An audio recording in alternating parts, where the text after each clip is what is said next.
OnePlus a toujours été une marque hyper réactive quand on parle de mise à jour. On peut compter quasiment sur une mise à jour par mois. Alors oui, certes, ça corrige des petits problèmes qui ne devraient pas exister, mais la marque a au moins le mérite d'être réactive. Et pour le OnePlus 3, comme ça a été le cas pour le OnePlus 2, le OnePlus X et même le OnePlus One, OnePlus a décidé de mettre en place une community build. Je vous propose aujourd'hui de faire un tour de cette community build d'OxygenOS 3.5.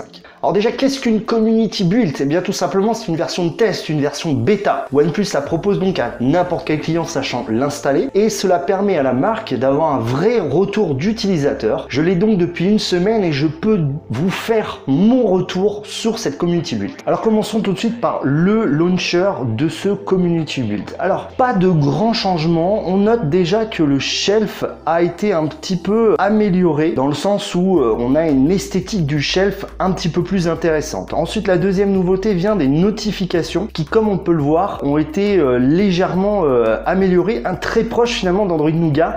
On va tirer une fois, on va avoir 5 icônes que l'on a choisies. On va pouvoir bien sûr toujours les réorganiser et les 5 premières icônes que l'on aura choisies seront en fait les 5 icônes qui apparaîtront dans le premier tirage. Alors ensuite, au niveau des paramètres du launcher, on note rien de particulier si ce n'est la disparition de la possibilité de réglage de la taille du tiroir d'application. On ne peut pas régler donc la taille de ce tiroir comme c'était le cas avant. Ensuite, passons au menu des paramètres. On va tout d'abord noter que les paramètres SIM sont uniquement présents dans un seul sous-menu, ce qui est plutôt pas mal. Ça permet un petit peu d'alléger les menus, les paramètres. Ensuite, un point positif vient de l'alert slider qui permet en fait maintenant, quand on passe en mode silent, donc le mode en haut, et bien en fait on peut activer le mode vibreur, c'est-à-dire qu'avant ça coupait tout, en fait ça coupait tout, et bien là on peut activer les vibrations, ce qui est quand même plutôt intéressant et c'est une fonctionnalité qui manquait je trouve. Ensuite dans les paramètres d'affichage, on va noter la disparition du mode nuit, ce qui est bien dommage parce que je trouvais que le mode nuit était quand même vraiment très intéressant. La balance des couleurs est toujours disponible avec un petit, on va dire 3 images maintenant au lieu d'une, ce qui permet de régler plus efficacement et plus précisément à notre œil. On note aussi la présence d'une nouvelle fonctionnalité thème avec 3 thèmes disponibles, un thème light que je vais vous montrer tout de suite qui est en fait un thème blanc, voilà. Ensuite on va avoir le thème dark que nous avions juste avant et un thème par défaut qui est en fait le thème Android, je dirais stock, c'est-à-dire avec les couleurs stock, voilà. À noter quand même que je trouve que le thème dark n'est pas si dark que ça, comparé on va dire à la version, à l'ancienne version. Ensuite on a de regrouper dans storage et memory la RAM et le stockage interne et on voit tout de suite que l'OTG, l'activation de l'OTG est immédiate, c'est-à-dire qu'on l'a directement, ce qui est quand même vraiment un point positif je trouve. Ça permet vraiment d'alléger et de vraiment voir où c'est.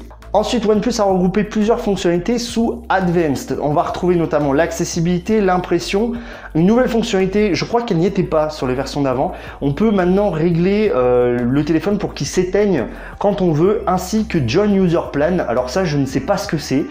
User Enjoy Plan, je ne sais pas ce que c'est, mais c'est présent. Enfin, il est à noter que dans les options pour les développeurs, la fonctionnalité RGB a tout simplement disparu.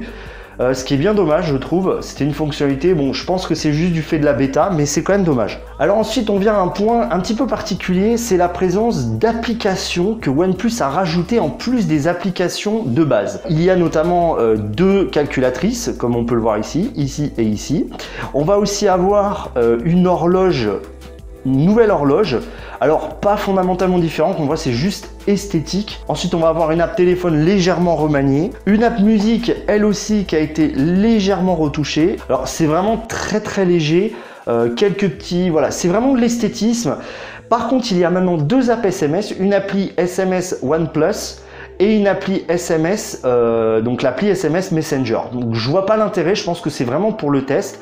On a aussi un nouveau système de file management qui a été un petit peu optimisé encore au niveau esthétique, assez proche du Meizu, bizarrement. Alors d'un point de vue performance, le OnePlus est toujours aussi fluide, hein. Aucun problème au niveau des jeux, aucun problème nulle part en fait, hein. Il est vraiment toujours aussi performant, il n'y a rien à dire à ce niveau-là. D'un point de vue de l'autonomie, alors ça je comprends pas, on n'a plus accès au toggle rapide d'autonomie, ce que je trouve un petit peu dommage. mais globalement d'un point de vue autonomie, on reste dans ce qu'on avait à peu près. Alors là bon, ça m'affiche 6 jours, c'est juste que je ne l'ai pas utilisé aujourd'hui, mais globalement on reste sur une journée d'utilisation. On n'a pas de grande amélioration d'un point de vue autonomie. Alors ma conclusion sur cette mise à jour, enfin sur ce community build, on sent que OnePlus a voulu aller un peu plus loin et on s'est surtout senti que OnePlus voulait un petit peu fusionner ces deux ROM maison, donc OxygenOS pour l'international et HydrogenOS pour le marché chinois. On voit ça notamment par le fait d'implémentation d'applications qui sont finalement très proches d'HydrogenOS. On voit aussi que le shelf a été un petit peu amélioré, on sent que OnePlus fait des efforts, on est très loin de BlinkFeed et ça je trouve ça vraiment dommage. On n'a pas d'agrégateur finalement de news. Maintenant, cette community build est très intéressante. On a déjà par exemple le tiroir de notification est très proche d'Android Nougat. Qu'en pensez? En termes d'utilisation quotidienne, je n'ai rien à lui reprocher. Elle est bonne en autonomie, en performance, j'ai rien à noter. Et au final, on est très proche de l'expérience que j'avais sur 3.2.4, dont je vous ai pas fait de vidéo, c'est vrai. Mais que ce soit l'appareil photo, les performances globales, c'est une très bonne bêta finalement. Je suis impatient de voir ce qu'ils vont implémenter par la suite, parce que pour l'instant, j'ai l'impression qu'ils tâtillonnent un peu, 2 apps calculatrices, 2 apps SMS. On verra par la suite. En tout cas, cette ROM est stable. Si vous voulez l'installer, je vous invite à aller voir l'autre vidéo que je vous mettrai dans la description où j'ai fait un petit tuto comment l'installer. Et voilà, c'est tout pour cette vidéo. C'était Vito et je vous dis à bientôt.